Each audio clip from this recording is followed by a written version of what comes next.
Europe. Holland. Amsterdam. 15 kilometers from the city center, Schiphol, one of the world's busiest airports. More than 600 aircraft take off or land here every day. Sunday, October 4th, 1992, 2:40 p.m. An aircraft enthusiast takes this footage of an Israeli El Al 747 cargo plane arriving from New York. The jumbo will load up and refuel before flying to Tel Aviv in Israel as flight El Al 1862. 3 p.m. Loading begins, supervised by Jerry Plettenberg, El Al's operations officer. Today's cargo includes consumer products, but some boxes are labeled dangerous goods. Jerry has a good idea what's inside. On El Al cargo flights, he's seen a huge range of military hardware. Apache helicopters, radar equipment, aircraft wings, missiles, jet engines for F-16 and F-15s. All these weapons supply the Israeli military, which is locked in a 45-year-old conflict with Palestinian militants. The ongoing crisis makes El Al a top target for Arab terrorists. 7 years ago, gunmen opened fire on El Al check-in queues in Rome and Vienna, killing 19 people. The airline stays on permanent alert for more attacks. Armed security guards keep a close watch on all its planes and personnel. And before loading, all freight passes through a pressure chamber to detonate any bombs planted by terrorists. 5:20 p.m. Flight 1862 has passed security checks. Now the crew arrive for their pre-flight inspection. The 747 is 13 years old, but it still has at least 5 years of useful service before retirement. 59-year-old Captain Yitzhak Fuchs is in command. Like many El Al pilots, Fuchs is a combat-hardened veteran of the Israeli Air Force. He's got 25,000 pilot hours under his belt. Flying alongside Fuchs are flight engineer Gedalia Sophia and co-pilot Arnon Ohad, the rookie of the crew. Just 32, he's been flying jumbos for less than a year. Flight 1862's takeoff will be supervised by air traffic controller Henriette van Openen. It was wonderful flying weather.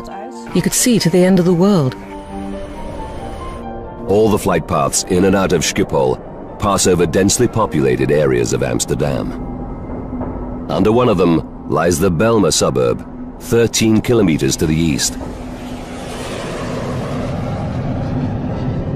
At its heart, the sprawling Groeneveen apartment block. It's home to almost 2,000 people. Among them, Marlene Treidemann, a nurse, and Guillermo, her son. Every day planes would come over. You got used to that after a while. Guillermo will celebrate his 17th birthday in 5 days' time. He's a typical teenager, into pop music and martial arts movies. But today, he's been to church with his mother. The Treudemann's home is on the 5th floor of the Groeneveen block. Marlene and her husband Stanley are originally from Suriname, a former Dutch colony in South America. Graciela, their 14-year-old daughter, is a popular girl who's doing well at school. Always laughing, always happy. A positive word for everyone.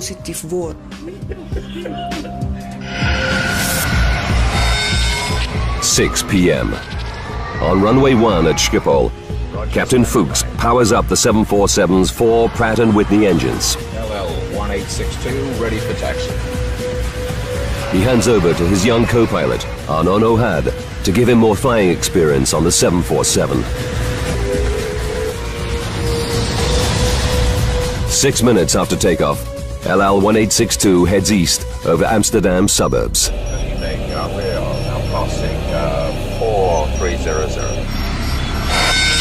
6:27 p.m. and 30 seconds. The engines are still at full thrust as the jumbo climbs to 6,500 feet. Everything is running like clockwork. The crew settles in for the flight to Tel Aviv. In less than 5 hours, they'll be back on home soil with their families.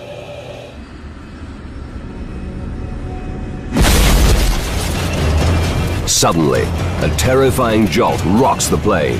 It starts to lose altitude and rolls violently to the right. Veteran pilot Captain Fuchs grabs the controls. He battles to stabilize the jumbo. If he fails, the aircraft will spiral out of control. LL 1862, Mayday, Mayday, we have an emergency. After 30 seconds, Captain Fuchs manages to wrestle the jumbo back to steady flight. Flight engineer Sophia desperately scans his control panels to try to find out what's wrong. Seconds later, another crisis. The instruments reveal that both engines on the right wing are out of action. It's a pilot's nightmare. Captain Fuchs must get back to Schiphol for an emergency landing. Fast. He tells co-pilot Ohad he needs the airport's longest runway. We request 27 for landing. Air traffic control clears the jumbo for the journey back to Schiphol. In that case, heading 360. 360 the heading. Roger. The return route to runway 27 will take the jumbo over the Bijlmer suburb where the Treidemann family lives. They and thousands of others in the crippled jet's flight path are completely unaware of the drama unfolding above them.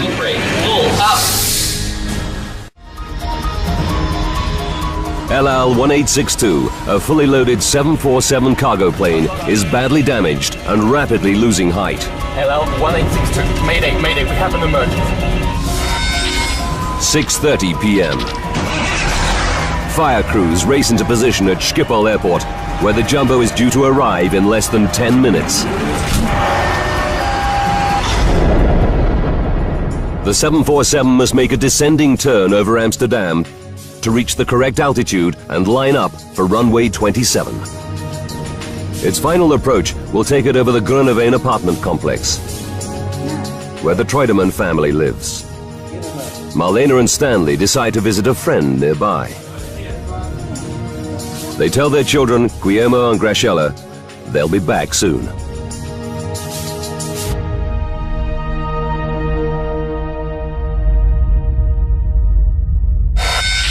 (6:33 p.m. and 35 seconds.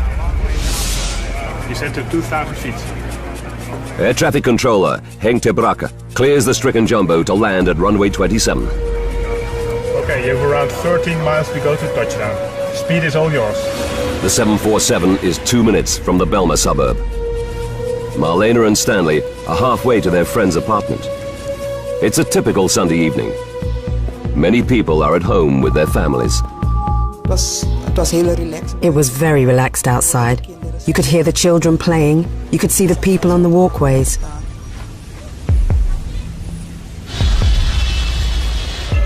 At this moment, as Captain Fuchs lifts the nose to slow the jumbo for landing,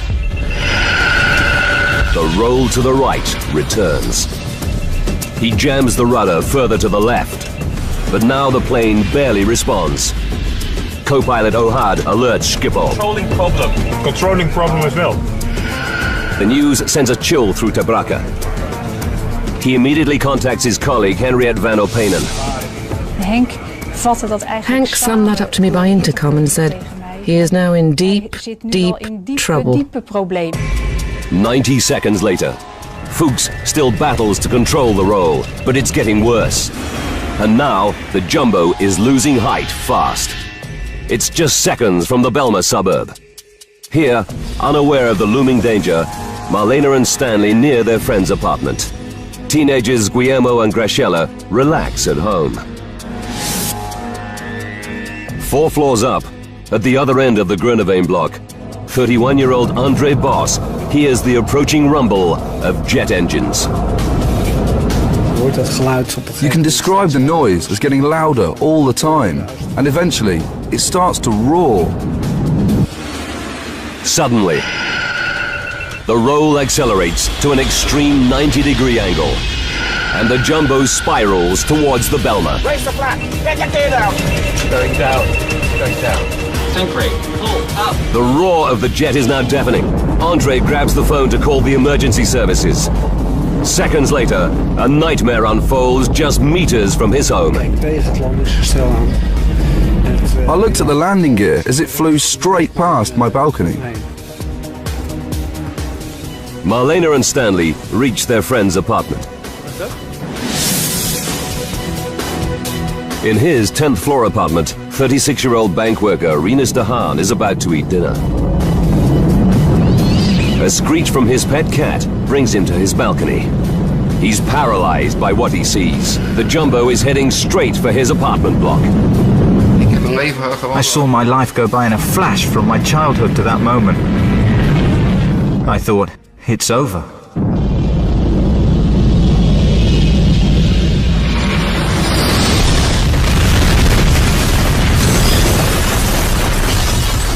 "6:35 p.m. and 42 seconds.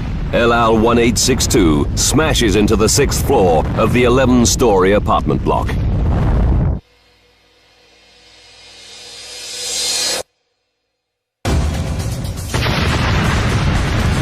I heard a huge noise.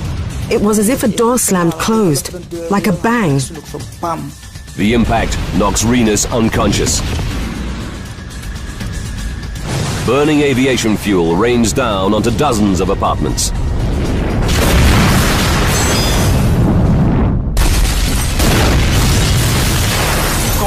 The sound of the crash came from the direction of Marlena and Stanley's home, where they left their children just minutes ago. The couple race back, gripped by fear. What terrible disaster has struck their neighborhood? And are Guillermo and Graciela in danger?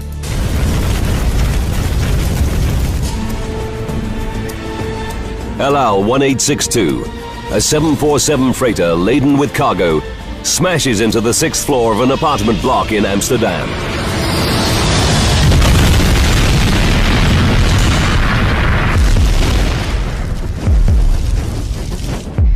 "6:35 p.m. and 47 seconds. Air traffic controller Henk ter Brakke realizes the signal from the jumbo has stopped. Up in the control tower, Henriette van Openen can see why. A column of flame and smoke reveals the jumbo has crashed. Marlena and Stanley Treudemann race for home. Suddenly, through the trees, they see a towering wall of flame. Stan said to me, "Marlena, it's our flat." I said, "No, that's impossible." He said, "Marlena, our children, our children." He was screaming. Stanley freezes, but Marlena runs to the burning apartment block. She finds a staircase and races to the 5th floor. I was only thinking, I need to find my children. I need to find my children.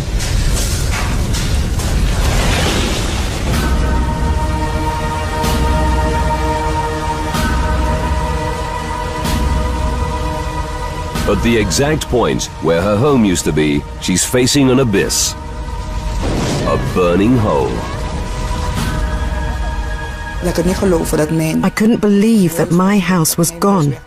I stood there and thought, no, I'm dreaming.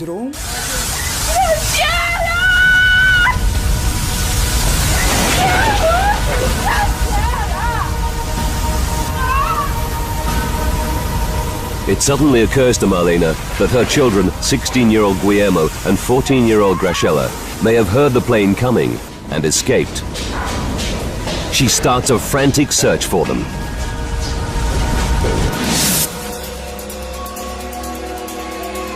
On the 10th floor, bank worker Rinus de Haan regains consciousness.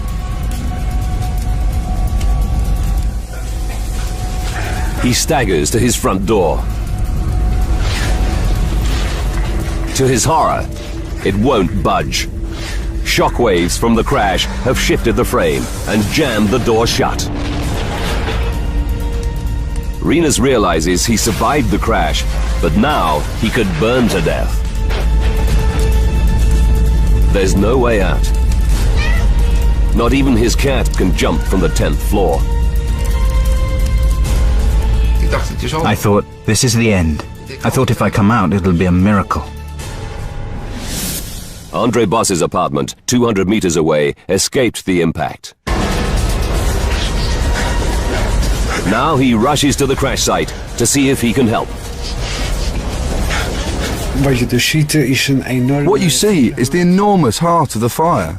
You see flames come out of every house.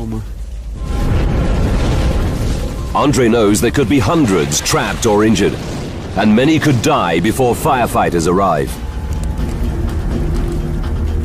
With no thought for his own safety, he smashes open doors which are jammed or locked. Entering some apartments would be suicide. There are too many flames. But in others, he rescues people who've been overcome by smoke. Stunned local people rush to the scene. Marlene Treudemann desperately questions everyone near the crash site. Have they seen her two children, Guillermo and Graciela?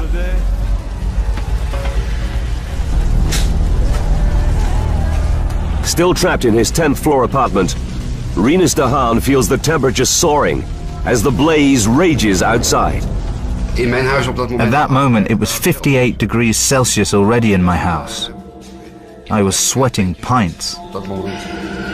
Rinus fears he's got just minutes to live. But he can do nothing except pray that he and his cat will be rescued.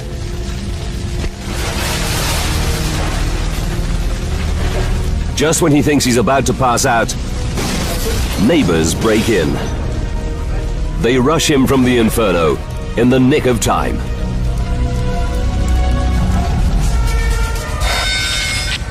"6:40 p.m. Less than 5 minutes after the crash, the first of 16 fire engines from across Amsterdam arrives at the scene. Brave local people like Andre Boss have already pulled many survivors from the crash zone. Now firefighters take over the rescue operation and tackle the inferno. News crews capture the scene as paramedics start to treat the injured.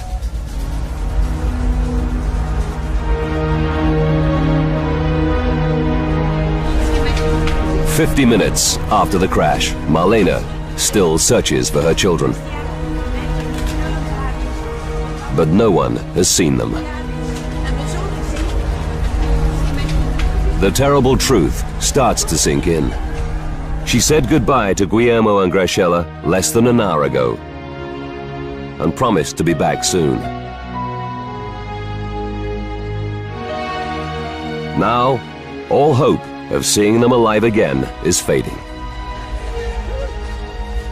At that moment, I felt as if I was dead myself.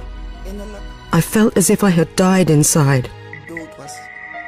Why did this have to happen? Why did my children have to go?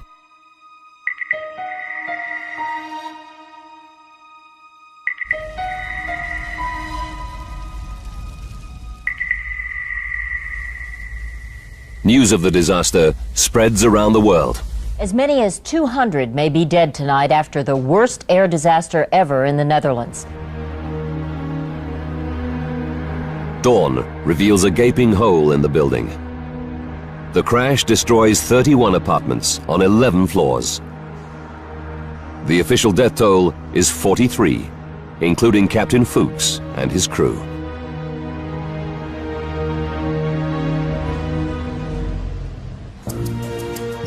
The Netherlands Aviation Safety Board quickly mobilizes 8 investigators.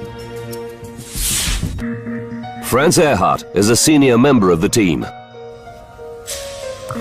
He's a former fighter pilot with 20 years' experience as an air accident investigator.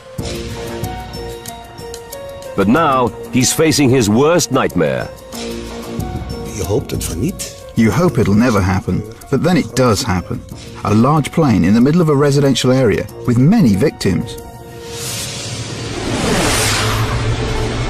What triggered Holland's worst air disaster? And why did the 747 fly steadily for 8 minutes after the Mayday, only to nosedive without warning into a crowded apartment block?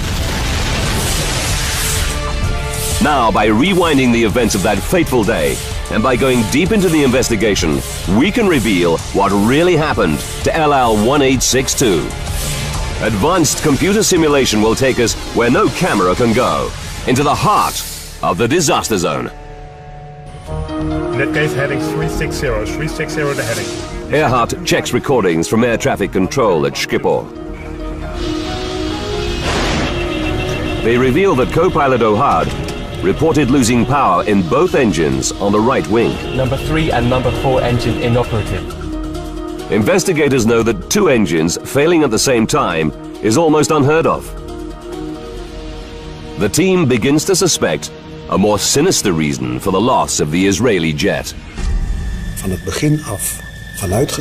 We thought from the beginning LL was possibly targeted by terrorists.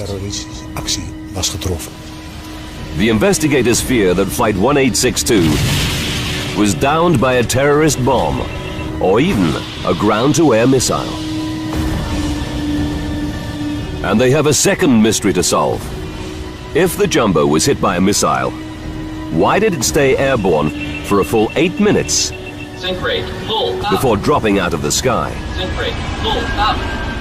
To see if the terrorism theory stands up, investigators need to find the Jumbo's engines and its black boxes, which record technical flight data and cockpit conversations. But it's a daunting task. Even if they survived the crash and the 1100 degrees Celsius inferno, they now lie buried under a mountain of rubble. The plane had been broken into so many pieces during the crash that we didn't know where to start. Early the next morning, search teams start to sift through the mountain of wreckage. Investigators know they may face a long wait for clues. Then, an unexpected development. An off-duty policeman reveals that he saw Flight 1862 as it climbed through Amsterdam's airspace. What he tells the investigators gives them an electrifying new lead. Investigators have no concrete leads to explain why LL1862 crashed into an apartment block in Amsterdam.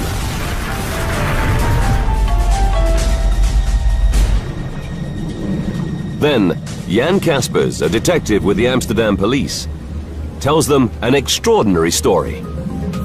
On the evening of the disaster, he and an old friend were enjoying a yacht trip on Groeneveen Lake, 10 kilometers east of Amsterdam. Their boat was moored right beneath LL1862's flight path from Schiphol Airport. At 6:27 p.m., they're preparing dinner. Suddenly, they hear a loud bang. Wat was dat? Gasexplosie. Kaspers rushes onto the deck. In the sky, he sees a 747. Beneath it, 2 objects are falling away. At first I thought they were parachutes.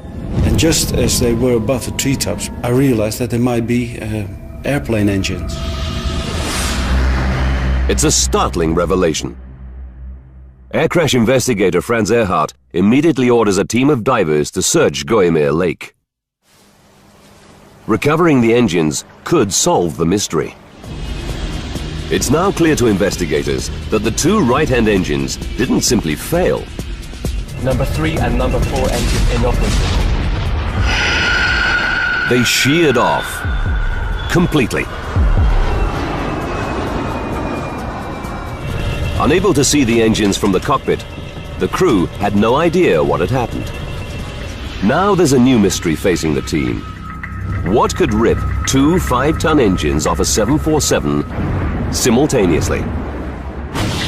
The case for a terrorist ground-to-air missile or bomb now looks compelling. To prove this theory, investigators must recover the engines from the bottom of Groeneveen Lake and examine them for clues. Against all the odds, after just a few hours of searching, a diver gets a lucky break. He spots a massive chunk of aircraft debris. The team quickly identifies it as the outer engine from the 747's right wing. And there's another key find on land near the lake. Pieces from a 10-meter stretch of the same wing's leading edge. It's the team's first chance to find out why the engines fell off. They rush the wreckage to their labs. Scientists swab the engine and the chunks of wing for traces of the chemicals used in explosives. They examine the metal surfaces for the telltale micro-pitting caused by blast fragments. It takes 2 days. The analysis draws a complete blank. Investigators can find no evidence of an explosion, nor any other clue to why the engine broke away. It's a dead end. Now the investigators' only chance to solve the mystery is to find the 747's inner engine, in the hope that it holds the key, or to locate one of the plane's black box flight recorders at the crash site. The Dutch Navy joins the search for the inner engine. It deploys 2 specialized salvage vessels, sonar, and more divers. But after 2 more days, they find nothing. The investigators are worried. With every passing hour, crucial evidence is slipping away. The water would start corroding the parts, and because of that, we were keen to find it as soon as possible. The news is equally bleak at the crash site. Search teams can find no trace of either of the 747's critical black boxes. To make things worse, there's another setback. Within 24 hours of the crash, the mayor of Amsterdam ordered diggers and bulldozers to clear the site. He's under huge public pressure to recover bodies as quickly as possible. Earhart and his team are powerless. Their only option is to follow the debris to its new home, an Amsterdam garbage dump. It seems a hopeless task. Then, after 3 days, Earhart is in his Amsterdam office when he gets a call. It's good news. One of his team has found the 747's flight data recorder.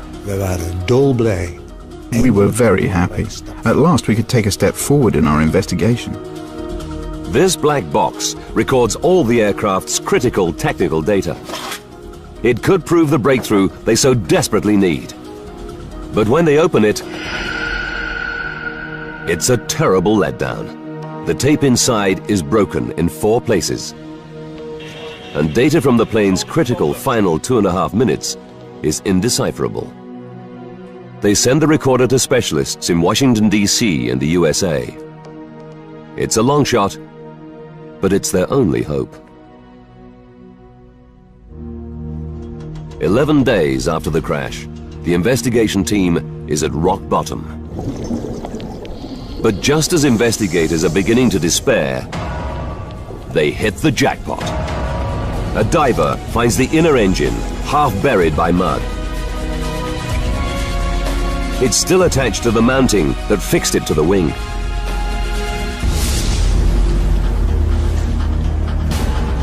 Earhart and the team are excited but cautious. What if this engine proves as unenlightening as the first? It's battered and dented, but they can see no obvious evidence that it was hit by a missile. And when they run the battery of tests for explosives on this engine, once again, they find nothing. Investigators reach a turning point. They rule out a terrorist attack as the cause of the disaster.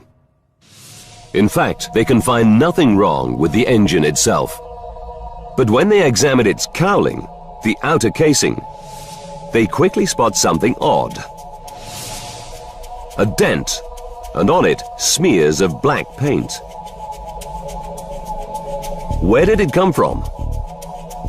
They send the paint for analysis. But they must still find out why the inner engine broke away in the first place. Since the engine was still fixed to its mounting, the separation must have occurred at the point where it was fixed to the wing.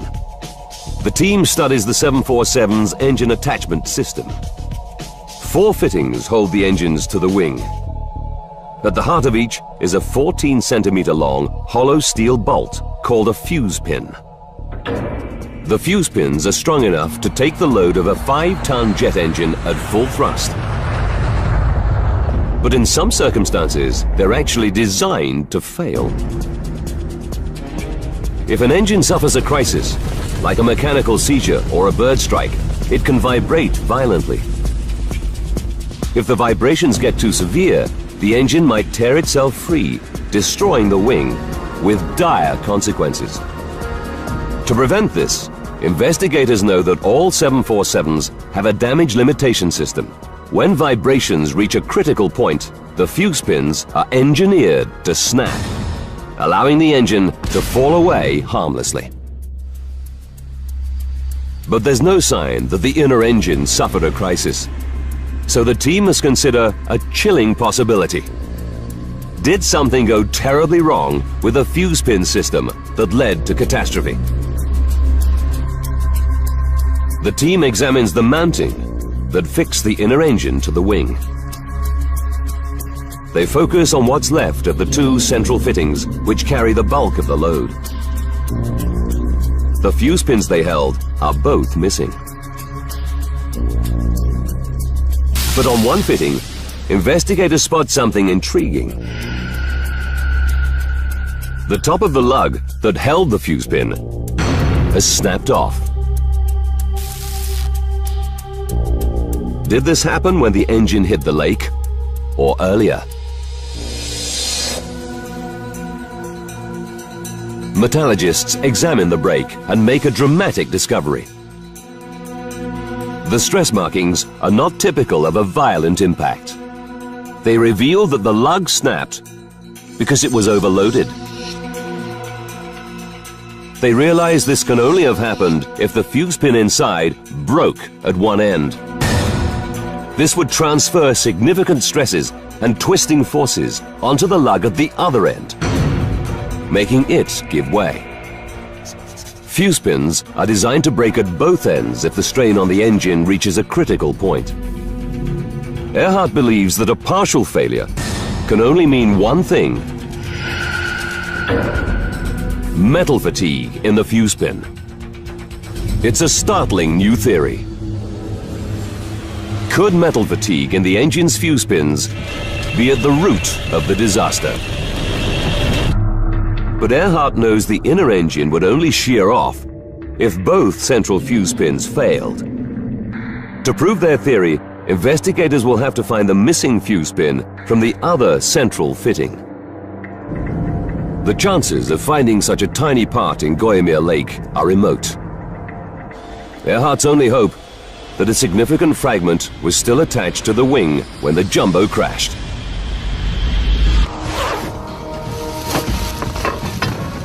He deploys more than 20 workers to search the garbage dump where crash debris now lies. No one holds out much hope. The missing fuse pin was only 14 centimeters long and may have shattered on impact. Looking for the essential parts of the wing mounting was like looking for a needle in a haystack. "48 hours into the search, they have still found nothing.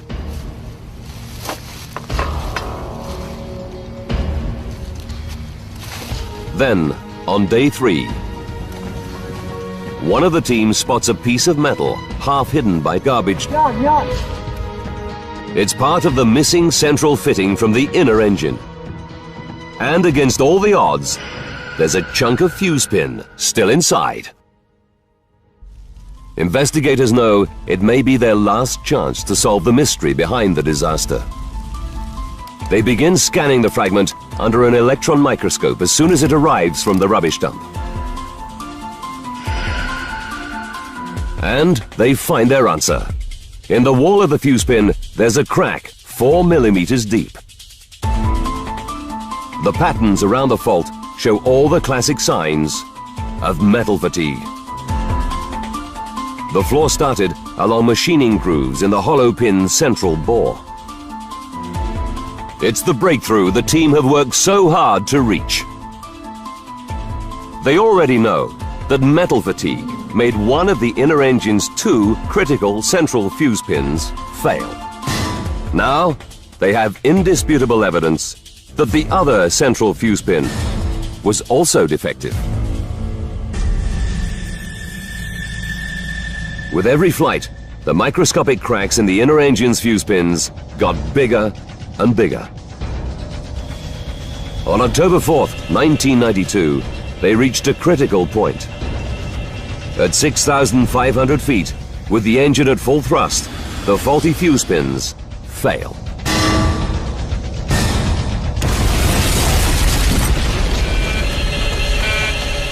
But the investigation team still has to explain why the 747's outer engine came off as well.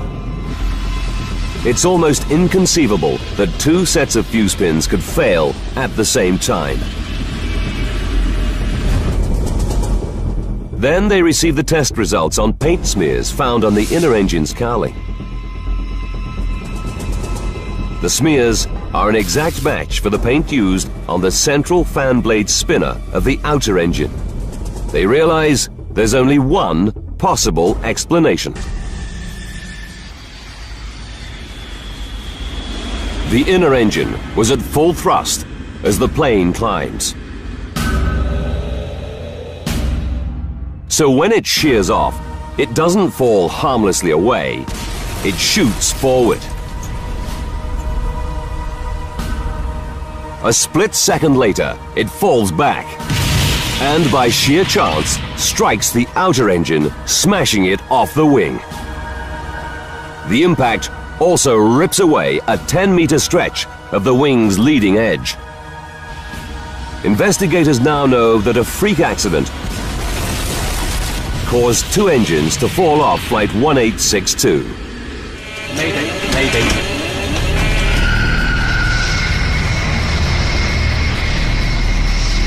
They alert the manufacturer, Boeing.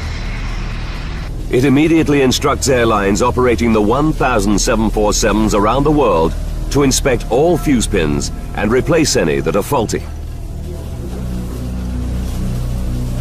But the traumatized residents of the Bijlmer are desperate for the answer to another major mystery. Why the plane crashed? A 747 should be perfectly capable of flying on 2 engines. So what made Flight 1862 suddenly nosedive just minutes from an emergency landing at Schiphol Airport? Raise the flag! Get the gear down!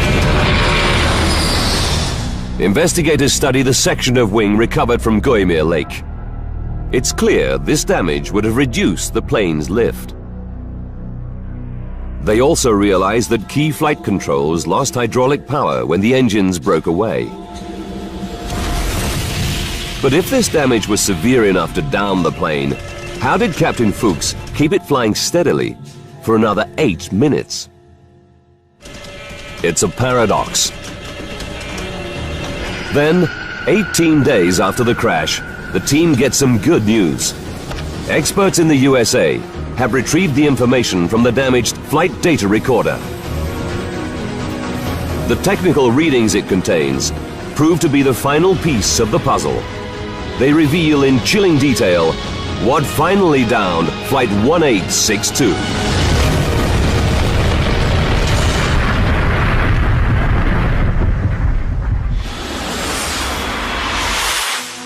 Investigators know that metal fatigue caused one engine to shear off LL-1862 and smash off a second engine.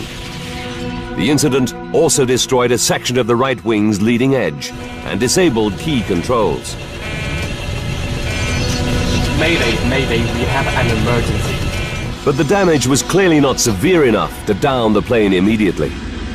Why did it suddenly spiral out of control a full 8 minutes after the Mayday call?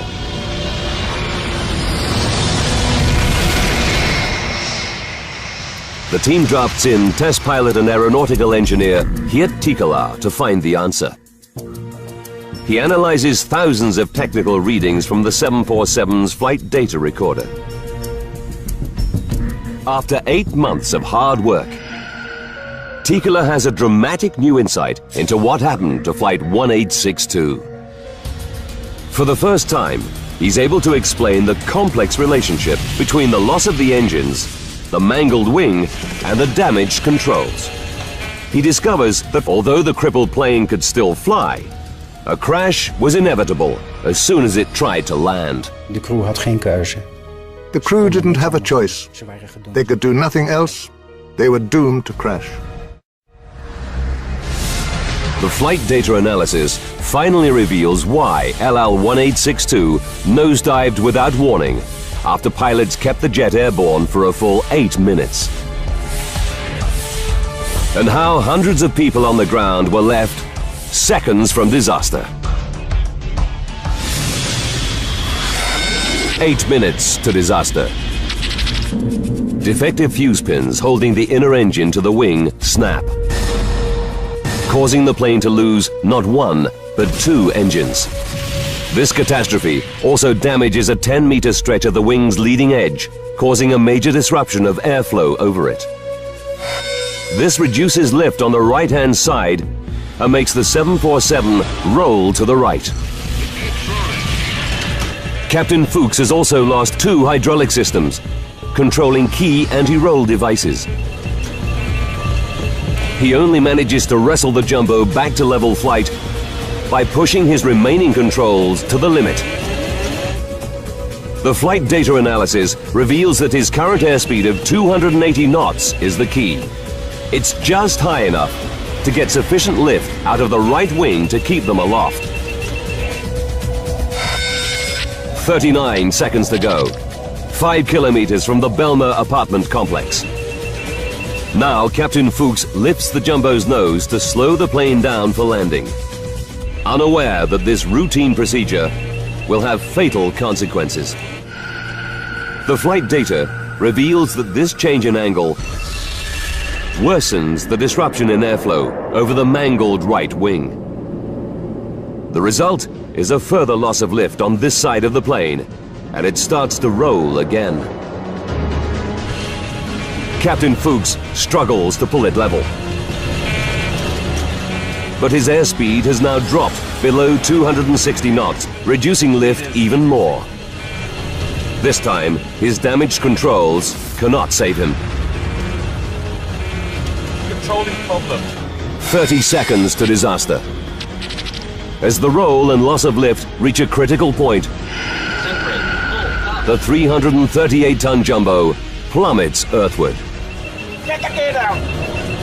1862 going down.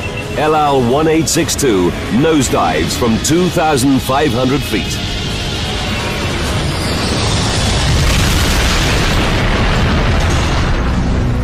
Microscopic faults in 2 14-centimeter long components lead to the death of 43 people.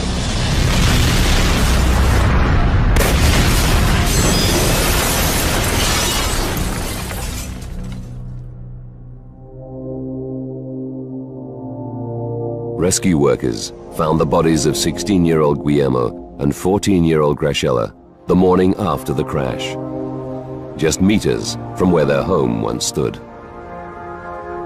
Medical experts believe they were killed instantly.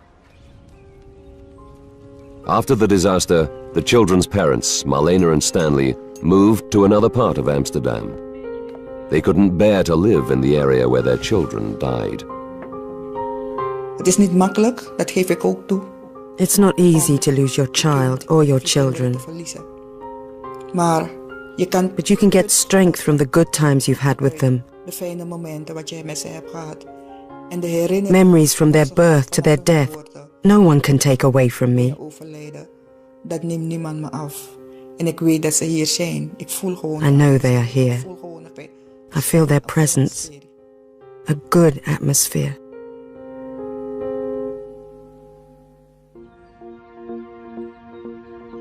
The apartments in the crash zone were demolished, but their foundations remain. Nearby is a permanent memorial to the victims.